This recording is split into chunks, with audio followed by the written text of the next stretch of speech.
nos amis de Portland. Les blasés. Les très blasés. Ouais, les Trailblazers. Les Portland Trail Blazers, on s'installe. Comment ça va? Kleenex, c'est comment? Petit apéro spécial Portland. Il faut qu'on en parle pour différentes raisons. Déjà, la première, il y a une Melo breaking. est de retour. Breaking. Ouais, Trop bien. Melo is back. Ouais, trop bien, franchement. Carmelo Anthony a trouvé un accord ce week-end avec les Blazers. On avait pu en discuter au KLM. Ça y est, après un an quasiment sans match officiel, puisque la dernière fois c'était avec les Rockets face au Thunder. Hein, on aime bien faire ce genre de petite punchline dans NBA. C'est le 8 novembre, je crois, si je dis pas de bêtises de tête. Un match de Melo, le 8 novembre 2018. Hein.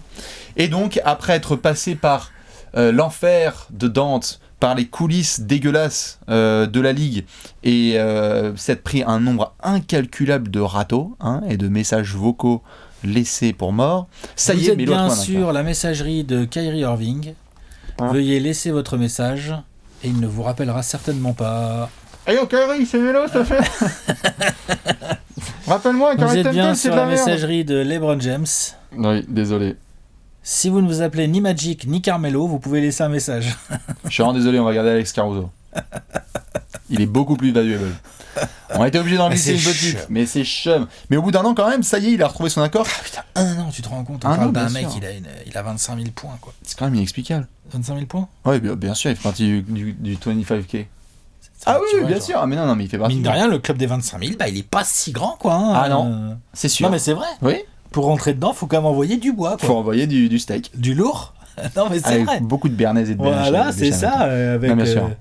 Avec tout ce qu'il faut. Voilà. Tout ce qu'il faut autour. Mais le quinoa pamplemousse, Melo, il en a pas abusé, on va dire. Je crois que le lundi, il est absent. Ouais. Melo n'avait donc pas joué depuis un an. On savait ce qui s'était passé. Le divorce avec les Rockets. Ensuite, impossibilité de rejoindre une autre équipe. Puis pendant l'été, pas mal de discussions. Un passage par ESPN avec Stephen A. Smith pour essayer d'expliquer justement la vision qu'il a, lui, de cette injustice qui lui est imposée. La vision aussi de beaucoup de joueurs qui étaient intervenus cet été en disant « Je ne comprends pas comment est-ce que Melo ne peut pas être dans la ligue ». Par rapport à tout ce que tu as dit, 25 000 points, etc. Il n'empêche que Portland, qui avait déjà eu des contacts avec lui il y a à peu près 2 ans. Ils avaient déjà essayé, ouais, tout à fait. C'était il y a 2 ans. On voulait à l'époque ajouter Melo à ce crew-là pour essayer de passer un cap. Eh bien, quand on a vu le début de saison. Il voulait fourguer moi Harkless. Tout à fait. Quand on a vu le début de saison de Portland et les difficultés qu'ils ont eues et les blessures, les deux camps se sont joints et ils ont trouvé un accord ce week-end. Bah là, c'est bien. C'est sûr que Melo, il va aller sortir de la merde. Hein. Là, ça va pas traîner, je pense. Moi, donnons une chance à l'homme. Ah, attends. Non. Qu'on se méprenne pas. Si, regarde l'autre. Non, attends. Il m'a dit avant qu'on lance la caméra, il m'a fait. Moque. Je peux me foutre de sa gueule. Oui, je me moque. Je veux dire, dans le sens où là, on a quand même quelque chose de plus global à dire sur Portland que l'arrivée de Melo. Comme quoi, Portland, ça va pas super bien et tout. Donc, on va y venir. Je me moque sur le fait que je pense pas que Melo va tant changer que ça la donne à Portland. Par contre, j'espère vraiment qu'il va réussir à pas être genre un mec qui est en bout de banc qui joue 7 minutes par match aux Blazers pour sa fin de carrière, quoi. C'est ça. Alors que ça fait un an qu'il attend. J'espère qu'il va pouvoir... Il y a des spots à prendre dans les ailes, on va en parler. La bonne nouvelle, c'est qu'il y a j'ai l'impression qu'il y a des moyen. opportunités.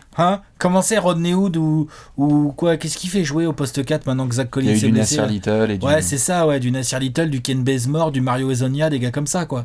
En gros, quoi. Non, mais bon, si Melo n'arrive pas à bouffer des minutes à ces mecs-là, bon bah écoute, qu'est-ce que tu veux que je te dise, moi? Bon, bah là, viens sur le pouf. Et welcome to the pouf, Melo. You are welcome anytime you want. Il y a zéro sous-saille. Bah grave. Franchement. Léon, s'il y a un peu de place, on foutra Melo à l'arrière. Bah, pourquoi pas? Bah bien sûr. Faudra acheter une table un tout petit peu plus petite. Oui. Mais non, c'est sûr, évidemment qu'on veut que l'homme puisse partir dignement de sa carrière NBA et pas comme on l'a vu là avec une fin boueuse avec les Rockets. On a envie et il y aura les opportunités, mais attention, parce que ça peut en effet très vite se retourner contre lui. La très bonne nouvelle, c'est-à-dire qu'il arrive dans une équipe qui va pas bien quand même. Et c'est ça. Oui, mais en même temps, la très bonne nouvelle, c'est que Portland, c'est un peu compliqué de faire pire qu'en ce moment, donc ne serait-ce que n'importe quel moment positif ou virage positif, il aura du crédit. Ça, c'est vrai. Dans le script, tout le monde sera obligé de lui accorder. Ça, c'est vrai. Mais par contre, il y a aussi un risque dans ce genre d'équipe qui va pas bien et qui est en recherche d'équilibre. Toi, c'est que ça explose. Que le coach, il essaye Melo 3 fois et qu'au bout de 3 fois, il fasse « Tu sais quoi? Non, ça va pas. autant que je fasse jouer Nasir Little ou Mario Hezonja. Ok. Et donc s'il se retrouve en bout de banc d'une équipe comme ça, c'est quand même ultra cher. C'est ça le risque. Tout à fait. Mais c'est pour ça que. Par contre, il y a de la place, il y a un spot à prendre, Bien il y a sûr. des minutes à prendre. Et c'est pour ça que ça va être très intéressant à regarder concernant Melo, c'est que jusque-là, un des trucs qui a été partagé par pas mal de coachs en NBA qui refusaient de récupérer Melo notamment, c'est que sur le terrain en termes de production, il y avait trop cette envie de la part des entraîneurs de le faire reculer dans les rotations, parce que limitation défensive et involonté. Ouais, et puis physiquement, ça commence à être plus Tout à fait, bien sûr, limitation défensive, limitation physique, et cette non-volonté de s'adapter à différents types de jeux ou rôles. On sait que ça a été une vraie galère, d'être 6e homme à OKC. Donc, beaucoup d'entraîneurs ont dit, moi, d'avoir un joueur aussi connu, un tel futur Hall of Famer en bout de banc, ça peut créer une pression qui est mauvaise sur mon équipe. C'est un script qui a été mentionné par des entraîneurs à différents reporters, parce que tu ne veux pas avoir un gars comme ça. Ça peut attirer des caméras, des micros, et Melo, après, il va dire quoi ? Excusez-moi, monsieur Anthony, vous n'avez pas joué, en fait, vous avez des DNP sur les 4 derniers matchs, did not play, qu'est-ce que vous avez à dire ? Le mieux qui puisse arriver, c'est que Melo dise « Écoutez, ce sont les choix du coach, et je pense qu'en effet, c'est important de donner des responsabilités aux jeunes, etc. » Est-ce qu'il va le faire ? Pourquoi tu te marres ? Je pense que je vois pas du tout Melo dire ça. Parce que peut-être qu'il est capable de le dire, mais certaines fois, il peut, mais sur la durée, c'est ça qui est compliqué. Donc oui, il y a un risque.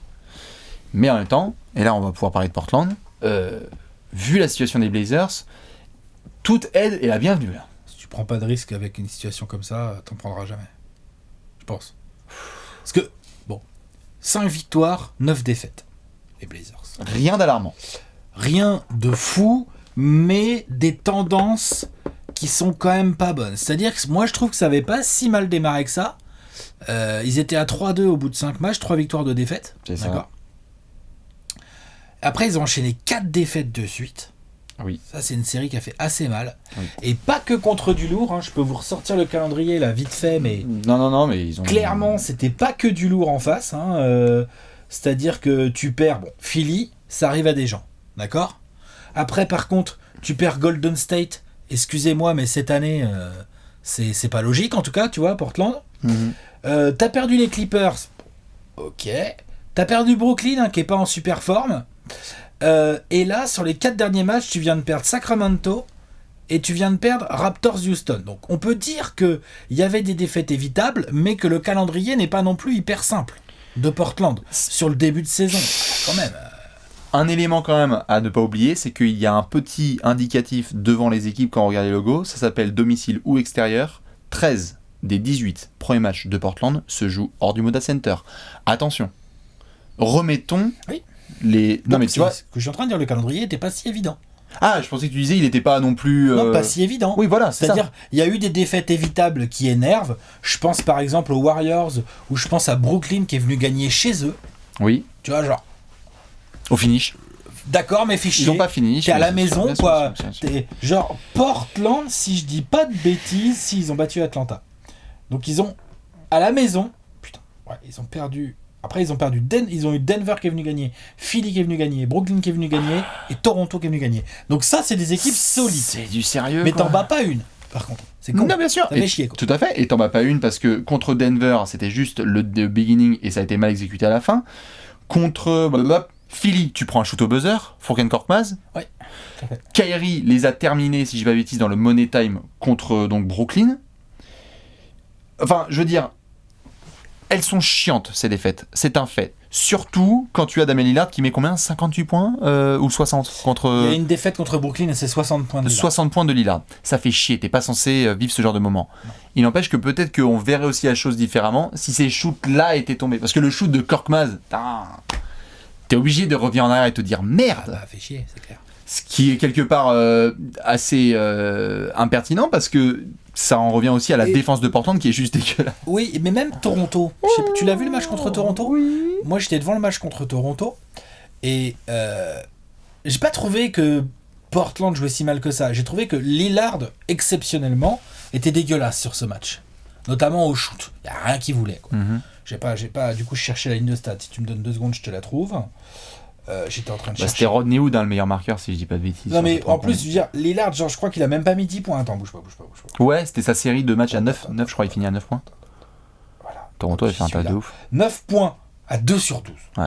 Alors, ok, Toronto est capable de faire des énormes défenses. Mais Lillard, il a peur de personne, tu vois. Ouais. Et finalement, ça perd de 8 dans un match où Portland joue pas si mal. Et c'est aussi ça qui manque à Portland cette année.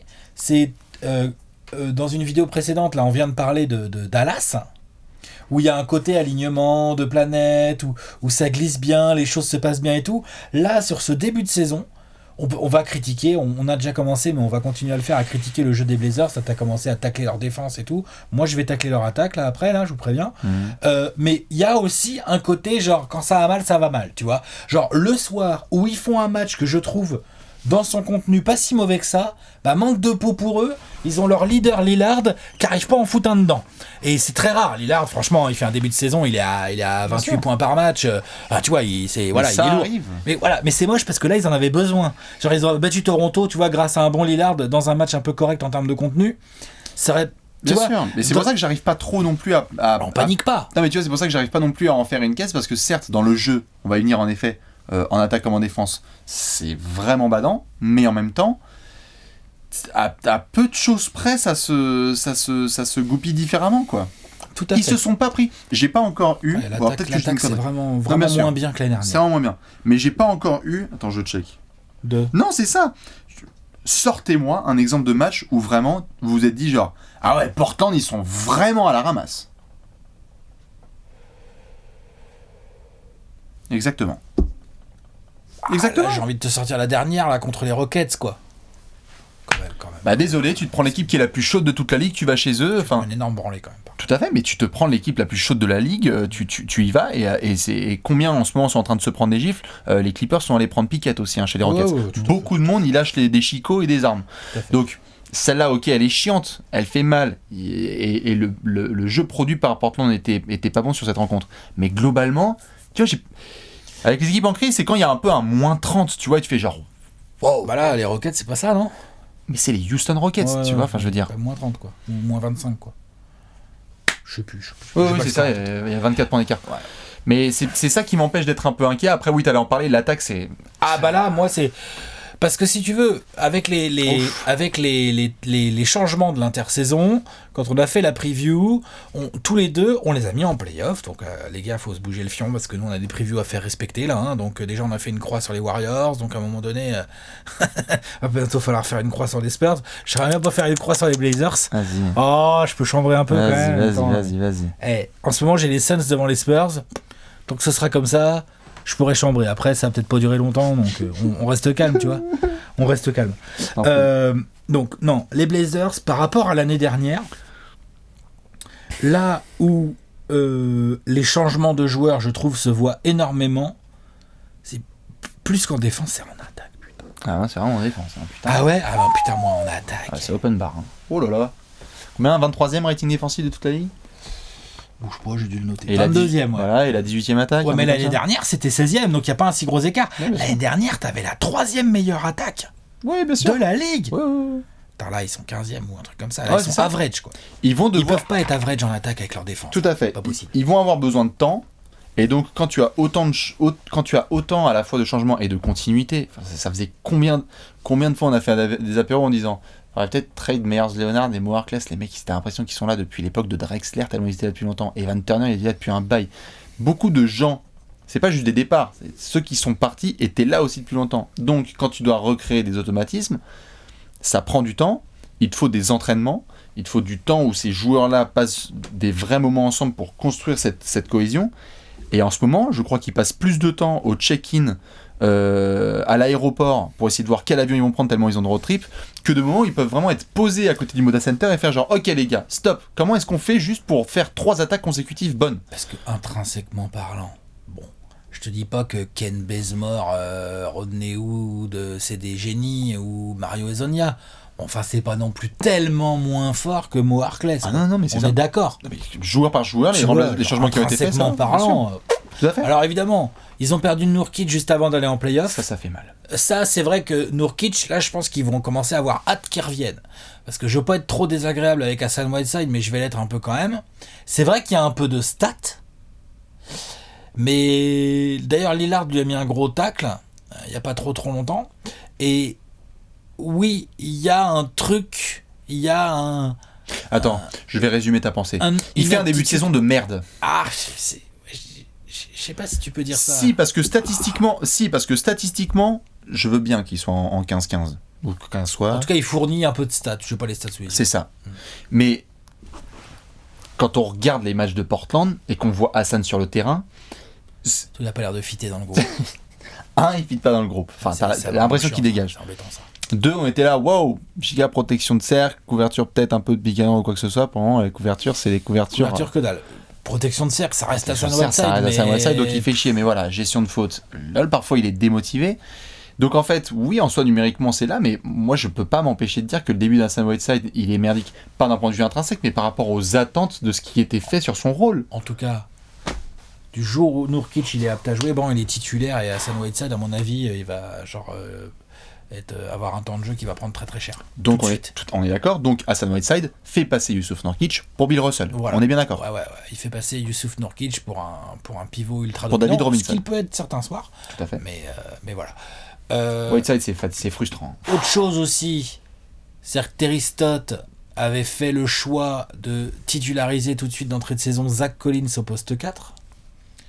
Non seulement je reste dubitatif sur la titularisation comme ça de Zach Collins, mais ça peut se défendre. T'avais perdu Aminou, Zach Collins, il a montré qu'il pouvait se battre et éventuellement mettre quelques tirs de loin. Ok, d'accord. Bon voilà. Manque de peau. Au bout de 3 matchs, blessure. Donc c'est vrai. Là, on voit le petit Little, sans faire de mauvais jeu de mots, qui mine de rien commence à... Il était blessé au début, lui, si je dis pas de bêtises. Enfin, lui, il n'était pas utilisé. Pourquoi ? Il est monté dans la rotation aussi gentiment au fur et à mesure. N'empêche que je pense que c'est une bonne idée. Terry Stott, il peut faire grave du bien. Bien sûr. Vraiment, grave du bien, moi j'aime bien. Mais ce sont les rotations globales de Stott où... C'est bien, il y a du culot, mais... Le problème, c'est qu'il est obligé de tâtonner un petit peu. C'est-à-dire qu'un coup, là, on a eu du Ezonia titulaire, on a eu du Bazemore titulaire, on a eu du Nasir Little titulaire, on a eu au tout début du Zach Collins titulaire. Tu vois ce que je veux dire ? Il fait jouer Rodney Hood à côté de CJ et Lillard. Moi, perso, Rodney Hood...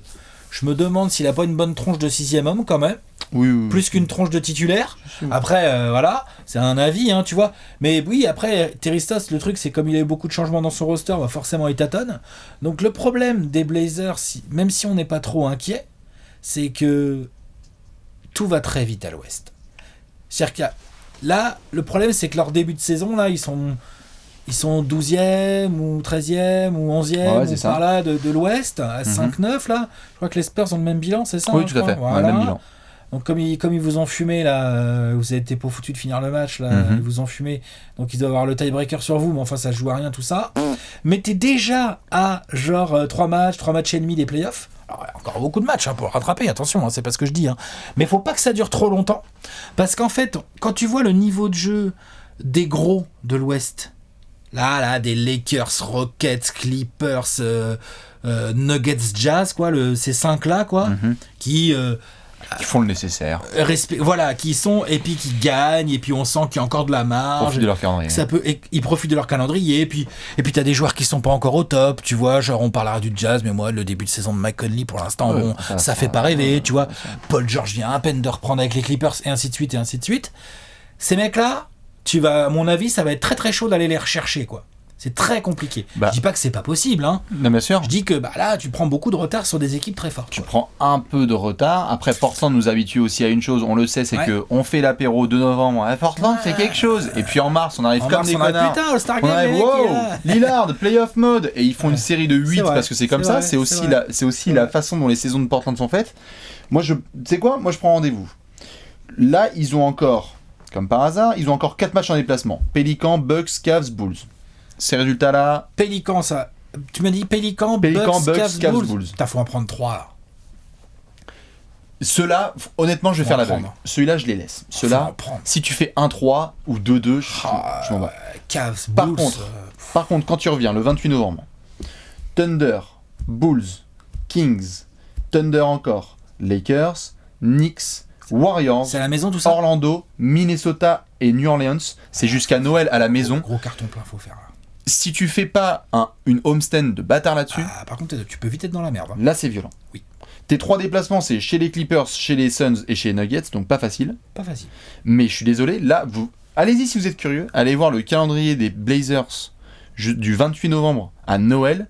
Si là par contre à Noël on sort la dinde et que les mecs ils sont derrière les Spurs, derrière les Mavs, derrière les Suns, derrière tout le monde et que le jeu n'a pas évolué, ou ce genre d'équipe là, qui vont se battre et tout. Exactement, et que Melo il a 7 minutes de jeu par match et que ça commence à sentir la mayonnaise chaude, là oui je veux bien qu'on s'inquiète. Je sais pas. Non mais attends, donnons-leur quoi. 14 matchs de jouer, calendrier qu'on a dit quand même pas si évident que ça, on va pas commencer à dire c'est fini. Je dis juste, c'est l'Ouest. Oui, bien sûr. C'est l'Ouest, et là on voit des équipes qu'on n'avait pas forcément mis au play-off au départ, qui vont se battre, c'est sûr. Qui vont rien lâcher, et prendre du retard sur ces équipes-là et sur les gros. Je suis d'accord. Ah bah c'est te mettre dans une situation de merde. Je suis d'accord. Si je te pose la question, si t'es Terry Stotts, tu fais quoi? Et dites-nous, les fans de Portland, si vous êtes Terry Stotts, vous faites quoi? Rotation, speech, changement, tout ce que tu veux. Rodney Hood 6ème. J'en ai rien à battre. Vodka à la place de l'eau. Je fous Bazemore et Nassir Little, ou je m'en fous, ou Ezonia, ou je sais pas qui tu veux. En fait, je trouve que ça vaudrait le coup d'avoir un mec qui est capable de prendre la balle en main et de scorer en sortie de banc vraiment. En fait. Anthony Simons. J'aimerais bien. Ouais, il est quand même beaucoup plus jeune. Il fait du bon boulot. C'est super. Mais tu vois, il a trop de responsabilités. Je trouve. Un petit peu trop. Moi, tu vois, plus qu'un Melo, j'aurais essayé de pécho un guard, moi. Un guard à qui tu peux foutre la balle dans les mains. Personnellement. Ah ouais, putain, mais après, les postes 3-4 sur lesquels ils font tellement de peine, putain. Ah bah par contre, c'est clair qu'attends. Parce que... on en est à titulariser Bazemore et Zonia ou des trucs comme ça, là. Attention, en NBA, en 2020. Mais moi, tu sais quoi? Ça me dérange... Non, mais c'est chaud, bien sûr, mais ça me dérange pas d'avoir potentiellement donc Whiteside ou l'équivalent de Whiteside en pivot titulaire avec Lillard et McCollum, et d'avoir cette espèce de combo Ezonia Bazemore en titulaire, les premières minutes là, vas-y les 6 premières, et à ce moment-là, en sortie de banc, t'as Melo, et Anthony Simons, et Ken Bazemore, et Rodney Hood, etc. Et tu laisses un McCollum ou un Lillard en fonction de tes rotations. C'est ça. Quoi. Et peut-être aussi pencher, je sais pas, j'ai regardé, qu'est-ce qui se passe avec Tolliver? Attends, excuse-moi, j'ai regardé. Il a joué un peu. En termes de minutes, je regarde. Ouais, Tolliver. Non, c'est ça, non, il a 16 minutes. Il joue pas tous les matchs. Non, c'est parce que, pareil, mais en pivot, j'aime beaucoup ce qu'a Labissière, et Dieu sait si je crois encore en ce garçon en sortie d'université, mais d'ailleurs, Whiteside, Labissière, c'est très dur. Ah, il te manque Nurkic, et t'as ton Zach Collins qui est blessé, hein, attention. Hein, ils ont et après, ça retraite pour Gasol. Il est là, il est en bout de banc, mais... Il est en costard, non? Il a pas joué encore. Non, je crois pas. Je sais pas, tu veux que je regarde? Est-ce qu'il y a une image Google sans montage? Est-ce qu'il y a une image de Pau Gasol avec un maillot des Blazers? C'est une rumeur, ça, non? Qu'il a signé à Portland? Non, il est pas dans les mecs. Il est ineffectif. Il est pas dans les mecs. Incroyable. Une petite raquette Carmelo Anthony Pau Gasol? Tu sais que ça, Mike D'Antoni, il te fait courir ça, frère. Et ça fait des doubles avec Mike D'Antoni. Pick and pop. Pau Gasol, il tourne en 18-12 avec Mike D'Antoni. Piqué et croque. Ouais, c'est chaud. Dites-nous ce que vous pensez justement de cette situation à Portland. Qu'est-ce que vous feriez? Vous êtes inquiet, pas inquiet? Inquiet, pas inquiet. Évidemment, on va suivre tout ça. Regardez le calendrier, notamment avec ce qui va se passer. Tenez bon, ma foi. Toute la clique de Rip City. À mon avis, il y en a pas mal qui ont hâte d'être en fait en décembre et en 2020, histoire de jouer un peu à la maison. Et d'assurer dans le Money Time, car comme tu l'as bien dit, faut remporter les matchs serrés, sinon tu deviens vite largué à l'ouest. Ça va tellement vite à l'ouest. On croyait avoir une bataille à... Enfin, qui à l'ouest, qui n'est pas du tout dans la bataille au playoff maintenant que les Spurs et les Blazers ont fait ce début de saison de merde, à part les Warriors, qui n'est pas du tout dans la bataille au playoff? Allez, j'adore Memphis, mais il y a un moment, il va falloir lâcher le steak. N'empêche qu'ils font un meilleur début de saison que les Blazers ou les Spurs. Tout à fait, mais tu vois, si tu me demandes de mettre sur la longueur, je suis d'accord. Si tu me demandes de mettre 10 € sur les Grizzlies, les Suns... les Pélicans aussi. Voilà, oui. Les Pélicans aussi. Oui, les Pélicans, à voir. Là, je veux bien voir en fait l'effectif quand il y a jeu complet. Ouais, mais dis donc, ils ont pris du retard eux aussi. Tout à fait. Mais j'ai déjà vu. Je les vois moins que Portland refaire leur retard, je trouve. Mais j'ai déjà vu Memphis jouer au complet et j'ai pas vu encore New Orleans jouer au complet, quoi. Non, bah déjà, ils ont pas leur rookie star, déjà. Non, bien sûr, c'est un autre sujet. Mais je vois plus quand même les Blazers nous faire éventuellement un gros run que les Pélicans, je veux dire. Ou les Spurs, dont on aura l'occasion de reparler si ça se réveille pas d'ici très peu de temps. La bise, évidemment, aux copains de Rip City. Ciao, ciao. Et à très vite pour d'autres apéros. Bisous, ciao.